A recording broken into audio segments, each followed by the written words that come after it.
Саламатсыздар. Ақтөбе көлік коммуникация және жаңа технология колледжінің арнайы пән оқытушысы Имашева Сатимашева.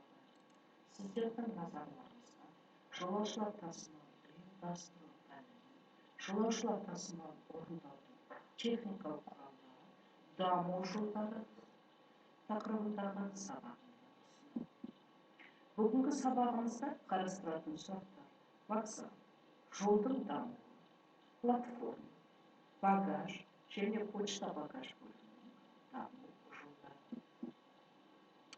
Жолаушылар станциясы жұмыс ауқымына байланысты біздер түрге жіктейміз. Бірінші жолаушы, перрондық жолдар парктері, жолаушыларды отырғызуға және түсіруге арналған платформалар, өткен тоннельдер және кіші көпірлерге вокзал. Бұл станциялар жолаушыларға қызмет көрсету, қозғалысты бастайтын және аяқтайтын пойыздарды қабылдау және жөнелту, транзиттік пойыздарды өткізу бойынша жұмыстарды атқарады. Екінші техникалық. Жолаушылар құрамдарын жабдықтауға, қайтадан құруға арналған жолдар және құрылғылар, вагон жөндеуші және деполық құрылғылары бар. Осы станцияларда жүк және почта құрылғылары болады. Бұл станциялар сапарды бастайтын, аяқтайтын пойыздар құрамдарымен операцияларды орындауға арналған. Үшінші, ол біріктірілген жолаушылар қозғалысы бойынша барлық жұмыстарды орындайды және барлық санаттағы пойыздарға қызмет көрсетеді. Төртінші, аумақтық. Қала маңы қозғалысы бар телімдерде орналастырылады. Бұл жерде қала маңы жолаушыларына қызмет көрсетуден басқа, қала маңы құрамдарын жартылай айналымы және олардың техникалық өңдеуі жүргізіледі. Кейбір кездері жабдықтау жүргізіледі. Кейбірде аумақтық станцияларда локомотивтік және вагон жөндеуші деполар орналастырылады. Қала маңы желілерінде аялдама пункттері жүргізіледі. Олар жолаушыларды отырғызуға, түсіруге арналған және жеке пункттер қатарына қосылады. Жолаушылар станциясын сондай-ақ біздер келесіге бөлеміз: тура, тұйық және құрама. Тура дегеніміз, бұл пойыздар станциясын үлкен өткізу қабілеттілігі бар өтетін жерде алады. Ал тұйық, ол жолдың жөнелту паркі тұйықпен аяқталады. Бұндай станциялардың құрылысы қазіргі уақытта арнайы рұқсатпен жүргізіледі. Өйткені тұйық станцияларда барлық қозғалыстары өткізу қабілеттілігі төмендетілген, кері қайту және кесіп өтетін бағдарлардың елеулі санымен жүзеге асырылады. Сонымен қатар жолдың жөнелту паркі пайдаланудың төмен коэффициентіне ие. Қозғалыс көлемінің ұлғаюымен бұндай станциялар берілген пойыздар санын қайта өңдеуді қамтамасыз етпейді. Ол қомақты қаражаттың жұмсалуымен қайта жайластыруды талап етеді. Кейде бұндай станциялардың тура станцияға қайта жайластыруы немесе станцияның жаңа орынға салынуын талап етеді. Үшінші, құрама. Тұйық өткізілді. Олардың тура және тұйық станциялары бар. Тек қана жергілікті және қала маңы пойыздарына қолданылады. Жоғарыда аталған станциялар жолаушылар пойыздарын құрамдарын өңдеу шарттары бойынша келесі түрге бөлеміз: соңғы, аралық және соңғы аралық. Соңғы дегеніміз бас немесе құрамдар айналымы пункті. Жолаушылар пойызды өз сапарларын бастайды немесе аяқтайды. Ал аралық дегеніміз жолаушылар пойыздардың аялдамасы бар. Сызба бойынша жолаушылар станциясын біздер үшке бөлдік.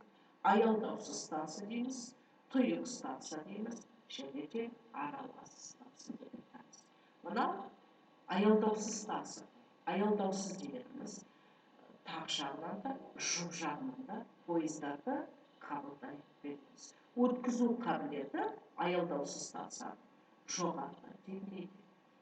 Келесі аралас станция. Аралас станцияда мұнда техникалық станция тұйық болып келеді және қабылдау жүргізу жолдары. Үшінші тұйық станция бір қапталды қабылдайды, тақ жағын қабылдау мүмкін, сондықтан да бұны біз тұйық станция деп айтамыз. Жолаушылар станциясының негізгі құрылғыларына бізде вокзал, жолдың дамбы, платформа, багаж және почта багаж құрылғыларын айтамыз. Енді вокзалға тоқталатын болсақ, бізде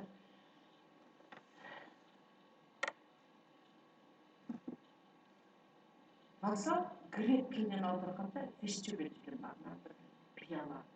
Вокзал ол теміржол станцияларында орналасқан. Пойыздар қозғалысын басқарып, жолаушыларға мәдени қызмет көрсетіп, қызметкерлерге жұмыс орнына арналған ғимарат есептеледі. Вокзалдарда бізде жолаушы ағымына байланысты және де ірі өнеркәсіптер орналасқан станцияларда вокзалдар жоғарғы класс болып есептеледі. Вокзал категориясына байланысты біздер оны бөлдік класстарымыз: бірінші класс, екінші класс және де үшінші класс. Ал вокзал санаттарына байланысты оны біздер жолаушылық санына байланысты, ағымына байланысты біздер өте үлкен санаттағы, үлкен, орташа санаттағы және кіші санаттағы вокзалдар бөлдік. Енді мына сызбаға көңіл бөлетін болсаңыздар, вокзалдың станция даму жолына байланысты орналасу тәртібі. Алдында сіздер көрдіңіздер, тұйық, аялдаусыз және де аралас станцияның сызбасын көрдіңіздер.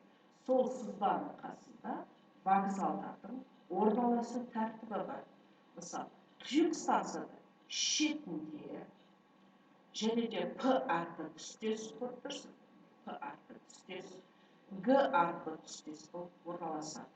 Ал аялдаусыз станция түрінде вокзалдар орналасуы мүмкін жолдың шетінде, үшкірлі және де жолдың біріккен жерінде орналасу.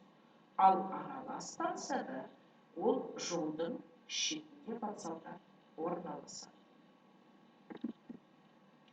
Енді сол вокзалда біздерде платформа бар. Платформа неше?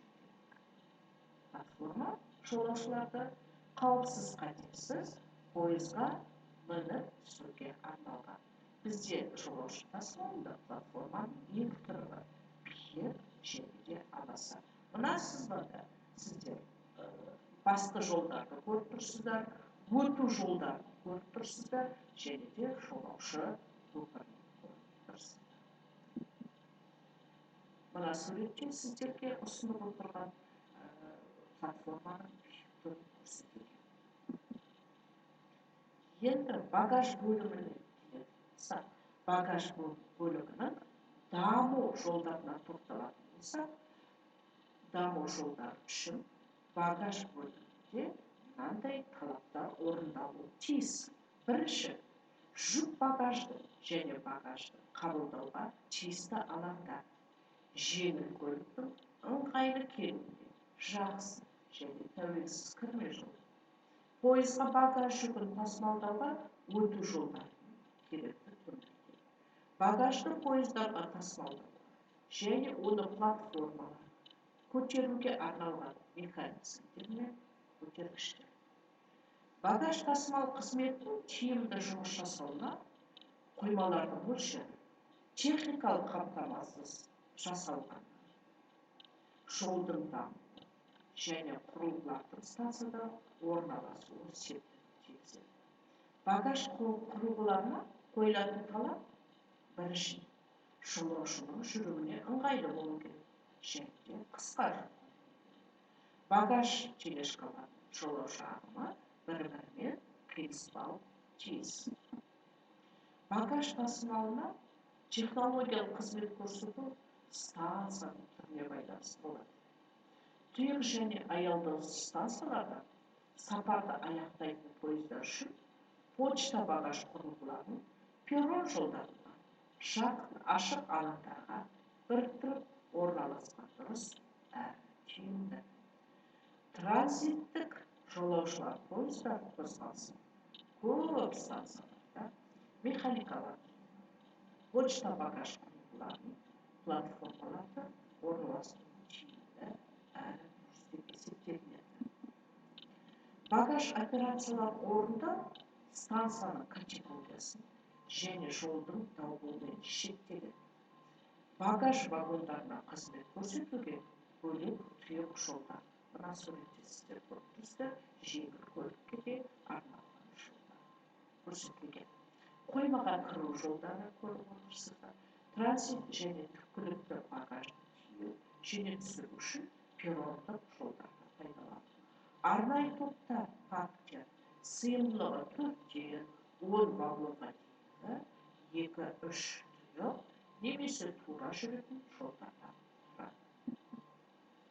Багаж құрылғыларының станцияда орналасуы ол аялдау түзетуі, тұйықтығы және жолаушылар мен багаждың технологиялық қозғалыс кестесі. Осы сіздердің алдыңызға мен сызбаны ұсынып отырмын. Бұл сызбада жолаушы қозғалысының технологиялық линиясы біріншісінде ол тұйық станциядағы почта багаж құрылғыларының және де құрылыстарының орналасуы және де жүруі көрсетілген. Екіншіде почта багаж қозғалысының линиясы, жүру линиясы станцияда көрсетілген. Үшінші сызбаны қарайтын қаламаңдық жолаушы пойыздарының жүру линиялары көрсетілген. Жүру линиялары техникалық және паркке вагондарды беру және де жинау сіздерге көрсетілген. Жолаушыларды мінгізіп түсіру жолдары, оның жүру жолдары, почта багаж бөліміне бару жолдары және жолаушы вагондарын тұрақтау орны көрсетілген. Және де мына сызбада техникалық станция көрсетілген. Техникалық станция дегеніміз не? Техникалық станция ол пойызды сапарға дайындайтын үлкен станция есептелінеді. Сонымен бүгінгі сабақты қорытындылай келе, мен сіздерге бүгінгі сабақ ұнады ма? Және де сіздерге берілген жазылған ақпараттар анық па? Соны білгім келеді. Және де сіздерге 3 сұрақ қойылды. Бірінші, атқаратын жұмыс сипатына байланысты жолаушылық станциясы нешеге бөлінеді? Екінші, сызба бойынша жолаушылар станциясының қандай түрлері бар? Үшінші, вокзалдың сызба бойынша орналасу тәртібі. Енді осы сұрақтарға сіздер EduPage программасы бойынша кері жауабын жібере аласыздар. Тыңдағандарыңызға